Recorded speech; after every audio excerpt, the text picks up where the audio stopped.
नमस्कार।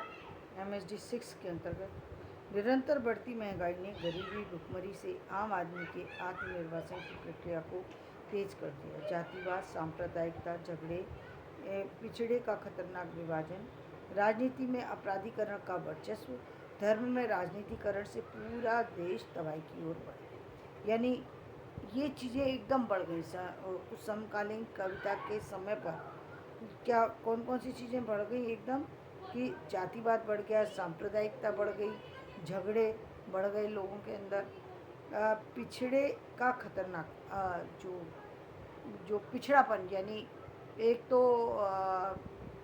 यदि हम कहें कि निम्न वर्ग की बात करें, पिछड़ने वाली जो कम्युनिटी आती है वो निम्न वर्ग के अंतर्गत ही आ जाती है। तो वो उसका पिछड़े का खतरनाक विभाजन, और जो पिछड़ी पीढ़ियाँ हैं उनका खतरनाक तरीके से जो विभाजन कर दिया गया, यानी उनको जो एक तरफ कर दिया गया। राजनीति में अपराधीकरण का वर्चस्व। राजनीति में अपराधीकरण क्या है? राजनीति में जो आप सभी क्या अभी आप इस देख रहे हैं, आप मैं दूर कहाँ जाते हैं, अभी बाढ़ का वो है, पहुंचना पैसा कहाँ चाहिए, जहाँ पर लोग इससे परेशान हो रहे हैं, उन लोगों को भोजन मिलना चाहिए, चीज़ें मिलना चाहिए, पैसा तो गवर्नमेंट से जा चुका होगा ना उन लोगों के लिए जिनके घर तबाह हो रहे हैं, या जिनका धन हानि हो रही है, या जिनको जनहानि हो रही है, जिनको पशु हानि हो रही है, या जिनको इस समय भोजन की आवश्यकता है, रहने की आवश्यकता है। तो उसके लिए पैसा तो गवर्नमेंट ने दिया होगा, लेकिन वो उन व्यक्तियों तक पहुंच रहा है या नहीं, पहुंच रहा है तो सही रूप में पहुंच रहा है या नहीं, तो ये एक निश्चित वर्ग का काम होता है। लेकिन अब तो फिर पहले से बहुत बेटर स्थितियाँ हो गई, जैसे UPI वगैरह के कारण से बहुत स्थितियों में काफ़ी पिछले से पन से काफ़ी सुधार हुआ है।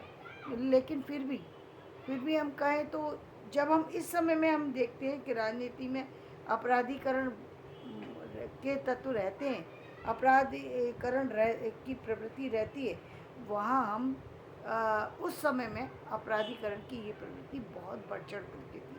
उस समय के लोगों की तो अपराधीकरण की प्रवृत्ति कितनी थी, ये आप कुछ पीछे ही चले जाइए तो आपको बहुत सारी चीज़ें मैं नाम नहीं लूँगी, लेकिन आप खुद समझ जाएंगे कि किन लोगों के बारे में ये बातें कही जा रही हैं।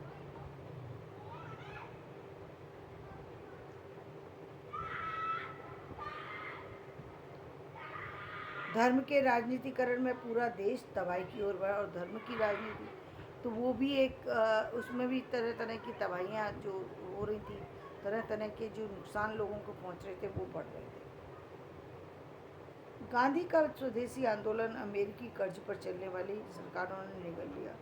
देश एक नए ढंग की पराधीनता में पुनः फंसने लगा। एक तरफ स्वाधीन हुआ, दूसरी तरफ पराधीनता की दूसरी चपेट में आने लगा, यानी दूसरी तरीके से वो वहाँ से कर्जा लेकर के अपना काम करने लगा। यानी वो जो विदेशीकरण की जो प्रणाली थी वो